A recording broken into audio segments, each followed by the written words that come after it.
என்னமோ என்ன மாயமோ தெரில, அந்த பூரியும் கிழங்கையும் கண்டா அது விடவே மாட்டேக்கு. இந்த பூரி கிழங்குனாலே எல்லோருக்குமே ஒரு மயக்கம்தான். அதில் ஒரு தயக்கமே கிடையாது. எங்கே பார்த்தாலும் எப்படி பார்த்தாலும் சாப்பிட்ருவோம். அந்த பூரிக்கு கிழங்கு குருமா வித்து டீ கொடுத்தா அப்பாப்பாப்பா அருமையான சொர்க்கம்தான்.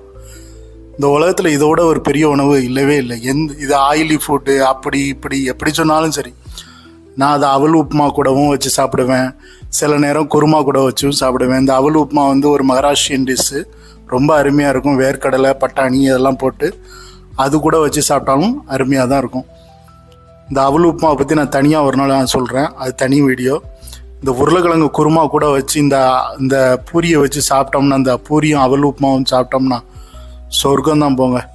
ஸோ எல்லாருக்குமே பூரி பிடிக்காத ஆட்களே கிடையாது. அது ஆயிலி ஃபுட்டுன்னு எவ்வளோ தான் சொல்லி தடுத்தாலும் அது நம்மக்கிட்ட ஒன்றும் செல்லுபடி ஆகாது. பூரி எப்படினாலும் சுட சுட ஒரு பூரி ஒரு 7-8 பூரி உள்ளே போயிடும். பிடிச்சிருந்தா லைக் பண்ணுங்கள், ஷேர் பண்ணுங்கள், கமெண்ட் பண்ணுங்கள், சப்ஸ்கிரைப் பண்ணி விடுங்க.